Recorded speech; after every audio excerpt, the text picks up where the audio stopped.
আসমানের দিকে তখনও ফ্যালফ্যাল করে চেয়ে রয়েছে জোড়া কয়েক হতচকিত দৃষ্টি। কট্টর বাড়িওয়ালি পর্যন্ত বিষয়টি হজম করতে 40 সেকেন্ডের মতন সময় নিলেন। তারপর নিজের চর্বিযুক্ত শরীরের কোমরে হাত দিয়ে মাপা দৃষ্টিতে তাকিয়ে জিজ্ঞেস করলেন, রসিকতা করা হচ্ছে আমার সঙ্গে? নির্বাক আসমান, এই ছেলে, তোমার মতলবটা কি? ধরা পড়ে এখন উল্টাপাল্টা কারণ দর্শানো হচ্ছে। এবারও নীরব আসমান, তাতে বাড়িওয়ালি যেন সুপ্ত আগ্নেয়গিরির অগ্নুৎপাতের ন্যায় উদ্গীরিত হয়ে উঠলেন। স্বামী, বিয়ে হয়েছে আজকে? হ্যাঁ। অবশেষে আসমানের হিমশীতল কণ্ঠস্বর ধ্বনিত হল। একমাত্র বাড়িওয়ালি বাদে উপস্থিত প্রতিবেশীগণ আসমানের অব্যয় লক্ষ্য করে প্রশ্ন করা থেকে বিরত থাকলেন। সামনের ব্যক্তিকে তাদের রীতিমতো বিনা কারণেই কেমন ভীতিকর মনে হচ্ছে। অদ্ভুত একটা প্রভাব আছে তার মাঝে, অশুভ এক প্রভাব, যার দরুন কেউই চাইবে না এর সঙ্গে ঝগড়ায় ভিড়তে। বাড়িওয়ালি নিজেও বোধহয় এতক্ষণে ব্যাপারটা টের পেল, তাই তার কণ্ঠস্বরের তেজ ক্রমশই ম্রিয়মাণ হয়ে এলো। আজকেই বিয়ে করেছ? কোথায়? কাজী অফিসে। কাবিননামা? বন্ধুর কাছে। বন্ধুর কাছে কেন? কৈফিয়ত দেওয়ার প্রয়োজন বোধ করছি না। বাড়িওয়ালি থতমত খেয়ে গেল। এমন কাটা কাটা জবাব দেওয়া কোনো মানুষের মুখোমুখি সে আজ পর্যন্ত হয়নি। সাঁড়াশি দিয়ে চেপে ধরলেও এই ছেলে প্রয়োজনের অতিরিক্ত একটা শব্দ উচ্চারণ করবে না। প্রয়োজনের অতিরিক্ত আবার কি? এ তো প্রয়োজনীয় কথাটুকু ঠিকমতো বলে না। রোজার দিকে কৌতূহলী দৃষ্টিতে চাইল সকলে, যেন এখন একমাত্র সেই তাদেরকে এমন এক অপ্রীতিকর পরিস্থিতি থেকে উদ্ধার করতে পারে। এতক্ষণ বাকরুদ্ধ হয়ে থাকা রোজা নিজের উপর সকলের দৃষ্টি অনুভব করে যেন ঘোর থেকে বের হলো। আসমানকে স্পর্শ করতে গিয়েও সে করল না। হাত সরিয়ে নিয়ে বাকিদের দিকে ফিরে জোরপূর্বক হাসি ফুটিয়ে জানালো, হে হে, আজকে বিয়ে হয়েছে আমাদের, প্রেমের বিয়ে। অত অনুষ্ঠানের সুযোগ ছিল না, তাই কোর্ট ম্যারেজ করেছি আপাতত। নাম কি এর? কি করে? বাড়িওয়ালি যেন এরপরও নাছোড়বান্দা, তাতে তার উপর সমস্ত আগ্রহ হারিয়ে আসমান সম্পূর্ণ পেছন ঘুরে গেল। রোজার দিকে চেয়ে বলল, আমার ভীষণ ক্লান্ত লাগছে, ঘুমাবো। এই ছেলে, তোমার সাহস কিভাবে হয়? বলেই বাড়িওয়ালি আসমানের কাঁধে নিজের হাত বসাতে যাচ্ছিলেন, উদ্দেশ্য তাকে জোর করে নিজের দিকে ঘোরানো। কিন্তু অতর্কিতে রোজা তার বাহু মাঝপথেই পাকড়াও করল। নির্মল রোজার দৃষ্টিতে ক্ষণিকের জন্য জ্বলে উঠল দুঃসাহসের অগ্নিশিখা। হতবিহ্বল বাড়িওয়ালির হাতটা ঝটকা দিয়ে সরিয়ে দিল রোজা। যেহেতু টাকা দিয়ে থাকি, ঘরটা আমারই, অন্তত কন্ট্রাক্ট তেমনই বলে, এবং আমার বাড়িতে আমি আমার স্বামীকে নিয়ে আসতেই পারি। তাতে তাকে এত জেরার মুখে পড়তে হবে কেন? এক অস্বস্তিকর নীরবতা নেমে এলো সম্পূর্ণ সিঁড়ি ঘরে। শুধুমাত্র বাইরের প্রকৃতিতে প্রবাহিত ঝোড়ো হাওয়ার শো শো শব্দ ভেসে আসছে। সিঁড়ি বেয়ে উপরে উঠল রোজা। আপনি আমাকে এই মাসের মধ্যে বাড়ি ছেড়ে দিতে বলেছেন, দেব, কিন্তু লোক জড়ো করে আমাকে অপদস্থ করার প্রচেষ্টা আমি এবার মেনে নিলেও দ্বিতীয়বার ব্যবস্থা নিতে বাধ্য হব। কী ব্যবস্থা? বাড়িওয়ালি উচ্চারণ করার আগেই এবার বাকিরা হস্তক্ষেপ করল। রোজার স্নেহময়ী আন্টি মহিলাকে ধরে বললেন, আচ্ছা আপা, বাদ দিন না, আজকালকার ছেলেমেয়ে হয়তো পরিবারের অজান্তে বিয়ে করেছে, দুজনেই ক্লান্ত, তাদের যেতে দিন। আর এমনি তো রোজা তো বেশি দিন থাকছে না এখানে। তার কথা একটু শান্ত হলেও গুইসাপের মতন ফোঁস করতে থাকলো বাড়িওয়ালি। অপরদিকে আন্টি রোজাকে উদ্দেশ্য করে চোখ টিপ দিয়ে জানালেন যে তিনি সামলে নেবেন, রোজা যেন আসমানকে নিয়ে ঘরে চলে যায়। হলো তাই। আসমান সিঁড়ি বেয়ে উঠতে লাগলো। তবে শেষ মুহূর্তে সে বিড়বিড় করল, কুটনি মহিলা। এই, কি বললে তুমি? বাড়িওয়ালি পুনরায় গর্জে উঠছিল, কিন্তু তার আগেই আসমানকে পেছন থেকে ঠেলে হনহন করে উপরে উঠে গেল রোজা। সিঁড়িঘরে প্রতিধ্বনিত হলো বাড়িওয়ালির কণ্ঠস্বর। কালকেই তুই আমার বাড়ি থেকে বের হবি রোজা, আর কোনো সময় দেওয়া যাবে না। মনুষ্যত্বের খাতিরে এই ঝড়ের রাতে ঘাট ধরে রাস্তায় নামিয়ে দিচ্ছি না, মনে রাখিস। একটা দীর্ঘশ্বাস ফেলল শুধু রোজা। আসমানকে নিয়ে ভেতরে ঢুকেই রোজা দরজা আটকে দিল। অতপর ধপ করে বসে পড়ল টেবিলের পাশে রাখা একমাত্র চেয়ারটিতে। দুই হাত মাথায় ঠেকিয়ে চোখের পাতা বুজে ভাবনার জগতে পাড়ি জমালো সে। অপরদিকে আসমান ধীরে ধীরে নজর বুলাতে আরম্ভ করল চারিদিকে। একটিমাত্র কক্ষ, তার সঙ্গে রয়েছে অ্যাটাচড বাথরুম এবং কিচেন। কিচেন বা রান্নাঘর বলতে শুধুমাত্র ছোট্ট একটা স্থান। তাতে একজন মানুষ আরামদায়কভাবে কাজ করতে পারে কিনা সন্দেহ। কক্ষে আসবাবের সংখ্যা অত্যন্ত নগণ্য। একটিমাত্র চৌকি, প্লাস্টিকের টেবিল এবং চেয়ার, একটা কাপড় চোপড় রাখার আলমারি এবং ছোটোখাটো ব্যাগপত্র ব্যতীত আর কিছু নেই বললেই চলে। তবে একটিমাত্র আসবাব আসমানের দৃষ্টি কাড়ল। কার্ডবোর্ড দিয়ে তৈরি মাঝারি আকৃতির একটা শেলফের মতন, যাতে ভর্তি রয়েছে বিভিন্ন ধরনের বই পুস্তক। স্থানটি যথেষ্ট পরিষ্কার পরিচ্ছন্ন, যত্ন নেওয়া হয় বোঝাই যাচ্ছে। আসমান চকিতে বসতেই পুরনো কাঠ ক্যাচ ক্যাচ শব্দ করে উঠল। তাতে নিজের ভাবনার দুনিয়া থেকে বাইরে পদার্পণ করল রোজা, যেন এতক্ষণে এই কক্ষে সে নিজের বাদে অন্য কারো উপস্থিতি আবিষ্কার করেছে। সহসাই বাস্তবতা আঘাত করল যেন তাকে। সে কি করছে? এক দানবকে নিয়ে এসেছে তার সঙ্গে রাত কাটাতে। কি আশ্চর্য!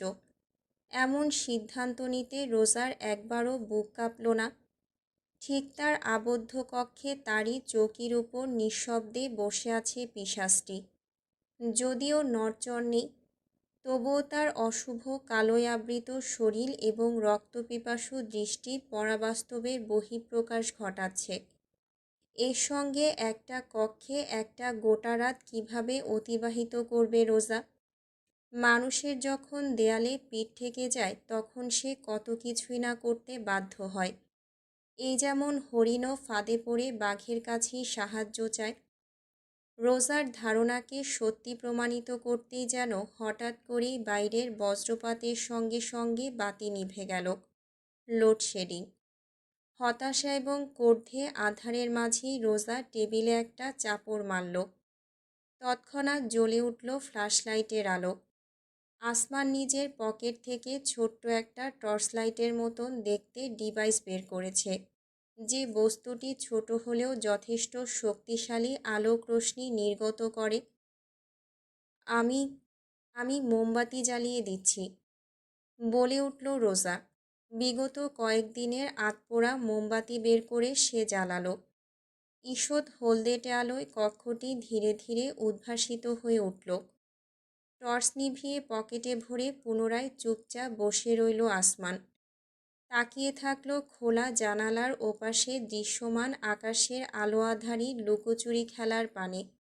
সে কোনো প্রকার বাক্য বিনিময়ে আগ্রহ না দেখানোয় রোজা চেয়ারে বসে বলল, আপনি কালকে সকালেই ফিরে যেতে পারেন, আমিও একটা ব্যবস্থা করে নেব। নির্বিকার আসমান। রোজার কথা শুনেছি কি শোনেনি তাও বোঝা দুষ্কর। রোজা তাই আরেকটু জোর কণ্ঠে জানালো, আগামীকাল এই বাড়ি আমায় ছাড়তে হবে। এবারও নিঃশব্দ আসমান। ওই একই ভঙ্গিতে সে তাকিয়ে আছে আকাশের দিকে। বাইরের বিদ্যুৎ ঝলকানি এবং কক্ষের মোমবাতির আলো উভয় তার অব্যয়ে প্রতিফলিত হচ্ছে। অদ্ভুত হলেও সত্য, রোজা খানিকক্ষণ সম্মোহিতের মতো সেই দৃশ্য উপভোগ করল। পরক্ষণেই নিজের মাথা ঝাঁকি দিয়ে উঠে পড়ল। কোন দুঃখে যে আপনাকে আমার বাসায় এনেছি, এর থেকে বাইরে কোথাও থেকে গেলেই ভালো হতো। এবার আসমান ফিরল রোজার দিকে, যেন রোজা এতক্ষণে তার মনোযোগ আকর্ষিত করতে সক্ষম হয়েছে। কেবি গ্রুপকে আপনি হয়তো চেনেন না, আমি চিনি। চেয়ার থেকে উঠে পড়ছিল রোজা। এই বক্তব্য শুনে থমকে পড়ল। বাইরে শীতল বায়ুর প্রভাবে তাদের মধ্যাকার মোমবাতির শিখা যেন কোমর দুলিয়ে নৃত্যে লিপ্ত হয়েছে। আপনি দেশের যে প্রান্তে গিয়ে গা ঢাকা দিন না কেন, কেবি গ্রুপের এক্সপার্ট হিট টিম সহজেই আপনার অবস্থান চিহ্নিত করতে পারবে। আপনি আমাকে ভয় দেখাচ্ছেন কেন? রোজার হৃদযন্ত্র স্পন্দিত হতে লাগলো দ্রুত লয়ে। আসমান চৌকি থেকে উঠতেই পুনরায় আহত পশুর মতন আর্তনাদ করে উঠল আসবাবটি। ধীর পায়ে জানালার কাছে গিয়ে দাঁড়ালো আসমান। ভয় দেখাচ্ছি না, সত্যি কথা বলছি। আপনি বলতে চাইছেন কেবি গ্রুপের হাত থেকে বেঁচে থাকা আমার পক্ষে অসম্ভব? হুম। বিধ্বস্ত পরাজিত সৈনিকের ন্যায় রোজার মাথাটি ঝুলে পড়ল। নয়নাশ্রু তার শুকিয়েছে বহু পূর্বেই। শুধুমাত্র একটা শীতল আবহ সে অনুভব করছে নিজের চারপাশে। অদৃশ্যমান এক শৃঙ্খল ক্রমেই তাকে আবদ্ধ করে ফেলছে। এই শৃঙ্খলের হাত থেকে কি আদৌ মুক্তিলাভ সম্ভব? রোজার একার পক্ষে কোনো দিনও নয়। ঢাকা শহরের বাইরে সে কোথাও আশ্রয় নিতে সমর্থ নয়। নিলেও কেবি গ্রুপের হাত থেকে নিস্তার নেই। সে যদি লুকিয়ে পালিয়ে বেড়াতে চায়, সেক্ষেত্রে তার দাদুর কি হবে? রোজার সন্ধান যখন পেয়েছে, তখন তার দাদুর সন্ধান পেতেও দেরি হবে না। কি করবে রোজা? ভাগ্যের সকল দুয়ার তার জন্য আগেই বন্ধ হয়েছে বলে সে বিশ্বাস করত। কিন্তু আরও অদৃশ্যমান ভীতিকর দুয়ার যে এতদিন তার অপেক্ষায় ছিল, তা সে কয়েক মাস আগেও কখনো কল্পনা করতে সক্ষম হয়নি। কোনো আশায় কি নেই? বিন্দুমাত্র আশার আলো। যে কোনো কিছুকেই রোজা বর্তমানে আঁকড়ে ধরতে প্রস্তুত। সহসাই রোজার দৃষ্টি আপতিত হলো আসমানের উপর। রহস্যে ঘেরা এক ব্যক্তিত্ব, যার পাশবিক কার্যকলাপ সম্পর্কে সে জ্ঞাত, যার দুই নয়নের সম্মোহনী দৃষ্টি ব্যতীত আর কিছুই সে দর্শনে সক্ষম হয়নি। চেহারাটুকু সে সর্বদা ঢেকে রাখে ফেসমাস্কের আড়ালে, ঠিক যেন এই বাস্তব পৃথিবীর বুকে এক পরাবাস্তব অস্তিত্ব। আপনি আমাকে সাহায্য করবেন আসমান? পেছন ঘুরল আসমান। এক পলক রোজার দিকে চেয়ে তারপর মৃদু অথচ কঠোর কণ্ঠে জানালো, আমি কাউকে সাহায্য করি না। বিজনেস ডিল কিংবা কন্ট্রাক্ট? চেয়ার থেকে উঠে দাঁড়ালো রোজা। আসমান বুকের উপর দুই হাত ভাঁজ করে দেয়ালে হেলান দিল। তার সমুদ্রের গভীরতা সম্পূর্ণ দৃষ্টি রোজাকে আপাদমস্তক খুঁটিয়ে খুঁটিয়ে পর্যবেক্ষণ করতে শুরু করল। তাতে নিজের শরীরে শিহরণ অনুভব করল রোজা। তারপরও তার অব্যয় স্থির থাকল। নাবিল কায়সারকে খুন করার ধৃষ্টতা দেখিয়েছেন, এর অর্থ আপনি কেবি গ্রুপের পরোয়া করেন না। কিংবা কি? প্রশ্নটি আসমানের হৃদয়ে উত্থাপিত হলেও কণ্ঠ থেকে নির্গত হলো না। রোজা নিজেই তার জবাব দিল প্রশ্ন ছাড়াই। কিংবা তাদের মোকাবেলা করার ক্ষমতা সম্পন্ন। ভালো বিশ্লেষণ। রোজা একটা ঢোক গিলল। সে যা করছে তা সম্পর্কে নিজেও নিশ্চিত নয়, কিন্তু এছাড়া বর্তমানে তার কাছে কোনো পথ খোলা নেই। তার মস্তিষ্ক বলছে এটাই একমাত্র পথ নিজের জীবন রক্ষার এবং এই কঠিন পরিস্থিতি থেকে উত্তরণের। আমরা একটা কন্ট্যাক্ট করলে কেমন হয়? আসমানের ঘন ভ্রুজোড়া উঁচু হলো। এই প্রথম তার অনুভূতিহীন দৃষ্টিতে কিঞ্চিত আগ্রহ টের পেল রোজা। আপনি আমাকে কেবি গ্রুপের হাত থেকে রক্ষা করবেন এবং বিনিময়ে আমি আপনাকে আপনার কাজে সাহায্য করব, ঠিক যেমনটা করেছিলাম নাবিল কায়সারের ক্ষেত্রে। রোজার মনে হচ্ছে যেন সে আগুন নিয়ে খেলছে। এই খেলা শুধুমাত্র ধ্বংসের খেলা, সে জানে। তবুও নিজ দায়িত্বে সে আগুনে ঝাঁপ দিতে প্রস্তুত। নিজের জীবন নিয়ে জুয়া খেলা সে বহু আগেই খেলে ফেলেছে। এবার না হয় আরও ভয়ঙ্কর কিছু হোক, কি আসে যায় তার, তার হারানোর কিচ্ছু নেই, একমাত্র নিজের দাদু ছাড়া। তার যে প্রাণের এত মূল্য, যে প্রাণ রক্ষায় সে এত ব্যাকুল, তাও শুধুমাত্র ওই বৃদ্ধ মানুষটির অস্তিত্বের জন্য। যদি সে না থাকতো তবে সড়কে পড়ে থাকা কৃষ্ণচূড়ার মতন বহুকাল আগেই সে দলিত মথিত হয়ে যেত এই সভ্যতার মাঝে। আসমান বেশ দীর্ঘ একটা মুহূর্ত তাকিয়ে রইল, তারপর তার বজ্রকণ্ঠ ব্যক্ত করল, আমি কোনো বডিগার্ড নই। এবারে তার বাক্য মোটেও নিরাশ করল না রোজাকে। এই বান্দাকে সে চিনতে আরম্ভ করেছে। ধীরে ধীরে তার মস্তিষ্ক প্রতিরোধ সৃষ্টি করছে তার অবাধ্যতার বিরুদ্ধে। আমি জানি আপনি বডিগার্ড নন, আমি আপনার সাহায্য চেয়েছি। যেহেতু আপনি সাহায্য করবেন না, সেক্ষেত্রে বিনিময় দিতে চেয়েছি। এটি শুধুমাত্র একটা ডিল হিসেবে দেখলে কেমন হয়? ইউ আর এ রিক্সি ডিল, ম্যাম। আসমানের কথাটি রোজার হৃদয়ে অদ্ভুত এক টানাপোড়েনের উদ্ভব ঘটাল। অজ্ঞাত এক অনুভূতি অনুভব করছে সে, কেন তা নিজেও জানে না। বিশেষ করে আসমান তাকে ম্যাম বলে সম্বোধন করবে সে আশা করেনি। শুধু আসমান কেন, কোনো দিন কারো কাছেই সে এরকম কিছু শোনেনি। তাই এমন হচ্ছে কি, কে জানে। রোজার দিকে এগোলো আসমান। সহসাই পিছিয়ে পড়ল রোজা। তার কোমর গোত্তা খেল টেবিলের সঙ্গে। পিছিয়ে যাওয়ার মতন জায়গা নেই। আসমান এসে দাঁড়ালো তার ঠিক সামনে, এতটা কাছে যে রোজা চাইলেও হাত বাড়িয়ে তাকে ছুঁয়ে দিতে পারে। হালকা ঝুঁকে রোজার দৃষ্টির সঙ্গে নিজের শীতল দৃষ্টি মেলালো আসমান। আমি রক্ষক নই, ভক্ষক। আমাকে বিশ্বাসের কোনো কারণ দেখি না। নিজের দুই হাত মুঠো পাকিয়ে শক্ত করে ফেলল রোজা। অতঃপর সাহস সঞ্চয় করে মুখোমুখি হলো আসমানের শোষণীয় দৃষ্টির। এখন পর্যন্ত কিছু করেননি যখন, বিশ্বাস রাখছি আগামীতেও করবেন না। কে বলেছে করব না?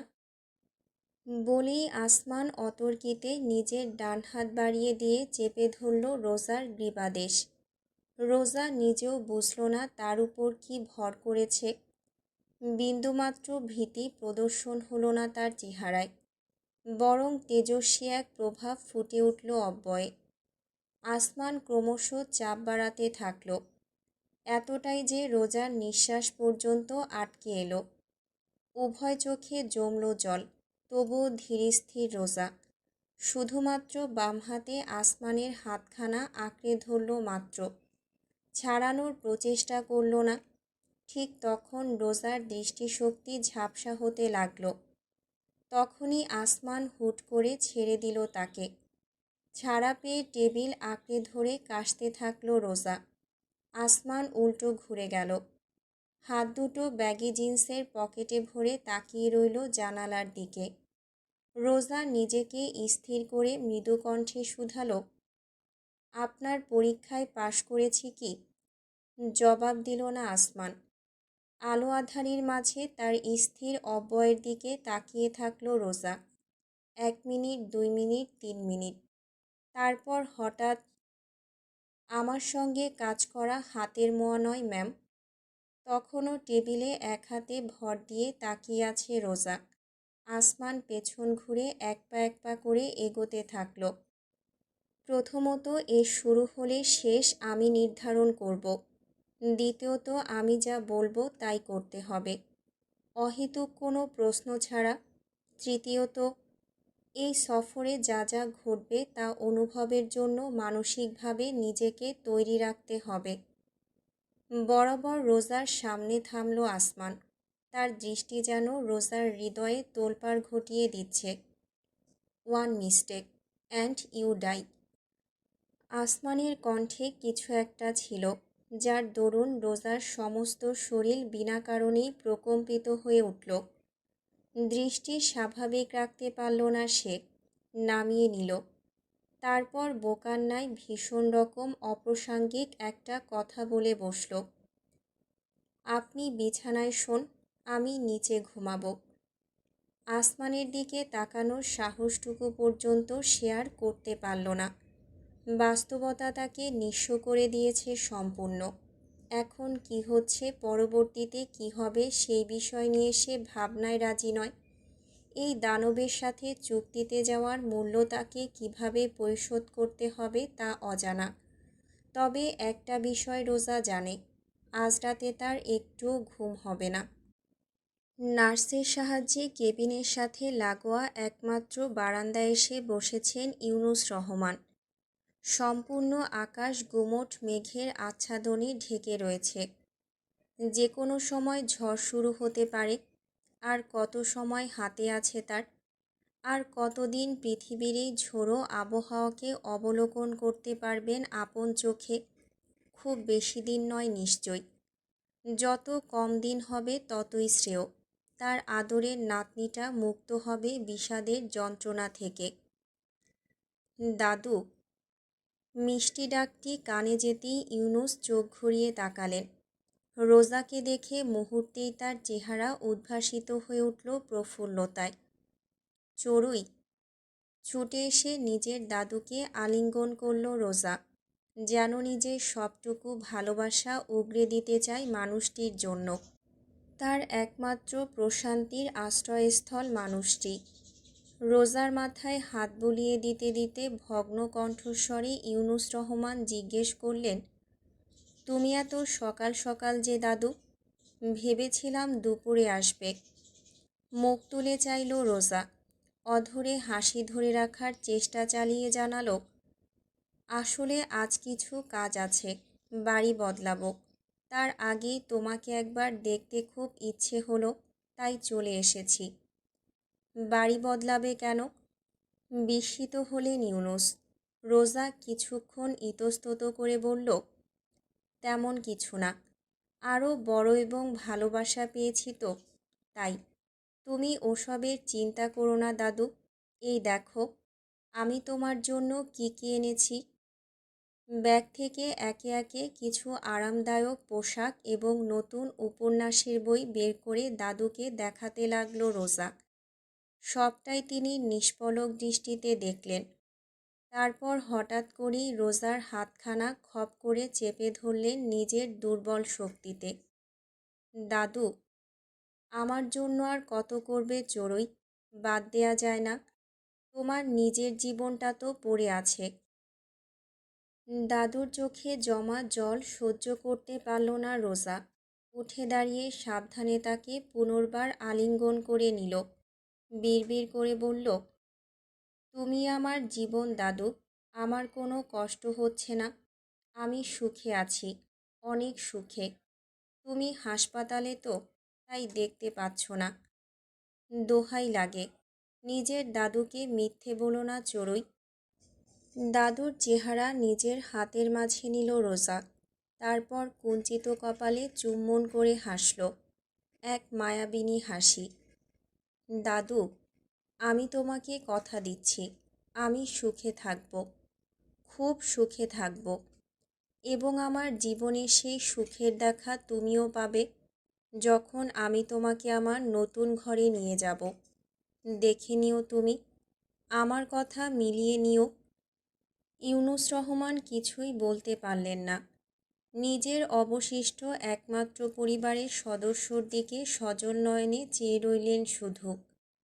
তার হৃদয় স্রষ্টার কাছে সর্বদা শুধুমাত্র একটা জিনিসই প্রার্থনা করে, তার চড়ুইয়ের জন্য এক সুখের জীবন। চড়ুইয়ের জীবনে যেন এমন কেউ আসে যে তার সারা জীবনের দুঃখ কষ্ট ভুলিয়ে ভালোবাসায় মুড়িয়ে আগলে রাখবে তাকে সর্বদা। দাদুর সঙ্গে দেখা করে রোজা যখন বাসায় পৌঁছালো, তখন ভেতরে দৃশ্য দেখে সে হতভম্ব হয়ে রইল। বিশাল একটা লাগেজ নিয়ে একজন লোককে কিছুক্ষণ আগেই সিঁড়ি বেয়ে নামতে দেখেছে। তাতে কি ছিল বুঝতে পারিনি। এখন বাসায় এসে দেখে তার সম্পূর্ণ আলমারি এবং বইয়ের শেলফ খালি পড়ে আছে। অপরদিকে বিছানায় বসে নিজের পরনের স্নিকার্সের ফিতা বাঁধছে আসমান। গতকাল রাতে এক ফোঁটা ঘুম হয়নি রোজার।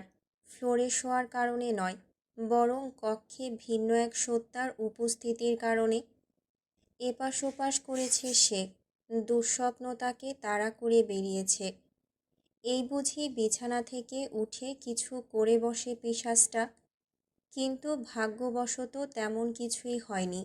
খুব ভোরে উঠে আসমানের ঘুমন্ত অব্যয় দেখতে পেয়েছিল সে, তখনও মাস্ক পরা। কৌতূহলবশত ইচ্ছে হয়েছিল সেটা খুলে দেখতে, তবে সাহসে কুলোয়নি। কে জানে ওই মাস্কের আড়ালে কতখানি বর্বরতা লুকিয়ে রেখেছে দানবটি। আমার জিনিসপত্র কোথায়?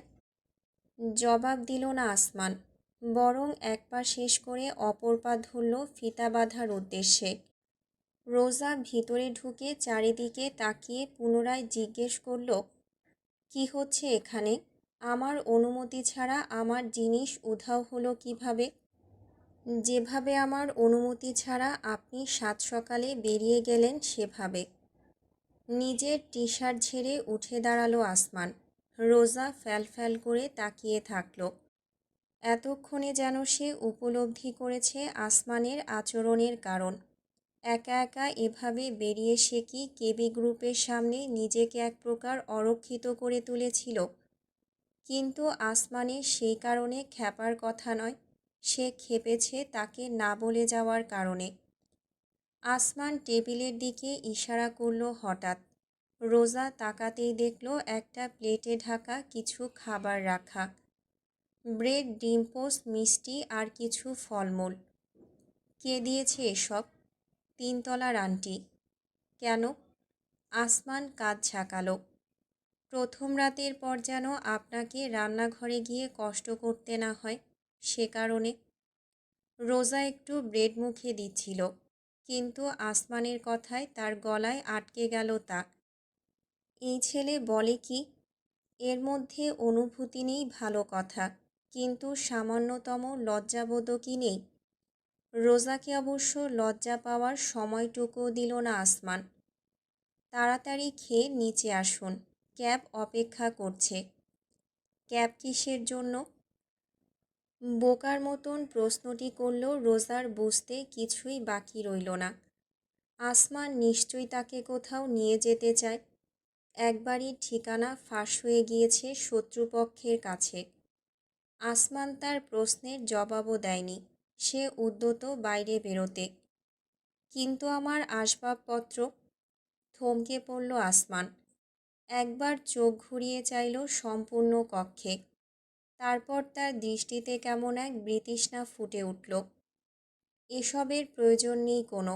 আমরা চলে গেলে লোক এসে এসব নিয়ে যাবে ভাঙ্গারি হিসেবে বিক্রি করতে। রোজা স্থির নয়নে তাকিয়ে থাকল। এই পিশাচ কি তাকে অপমান করল? তার জিনিসপত্র ভাঙ্গারি বলে চালিয়ে দিল। তার কি ক্রোধান্বিত হওয়া উচিত? আমি নিচে যাচ্ছি। আপনি খেয়েছেন? এই প্রশ্নের জবাব পেল না রোজা। আসমান ইতিমধ্যে ঘরের বাইরে বেরিয়ে গিয়েছে। একটিমাত্র নিঃশ্বাস ফেলল সে শুধু। এই তল্লাটে যে ক্যাব নামক বস্তুটি ঢুকতে পারে তা এর আগে কোনো দিন ভাবতে পারেনি রোজা। সেই আন্টির থেকে বিদায় নিয়ে এসেছে রোজা। বাড়িওয়ালির মুখোমুখিও হওয়ার রুচি জাগেনি। প্রায় ঘন্টা দেড়েকের পথ গাড়ির ভেতর কাটল অস্বস্তিকর নীরবতার মাধ্যমে। সারা রাত না ঘুমানোর কারণে জানালায় মাথা ঠেকিয়ে ঘুমিয়েই পড়েছিল রোজা। গাড়ি ব্রেক কষে থেমে যেতেই তার ঘুমের অবসান ঘটল। জানালা দিয়ে বাইরে চোখ পড়তেই নিজের জায়গায় জমে গেল সে। একটা সুউচ্চ ভবনের সামনে দাঁড়িয়েছে ক্যাব। ভবনের নাম মার্বেল। চোখ কষলে আবার তাকালো রোজা। ঘুমের ঘোরে ভুল দেখছে না তো?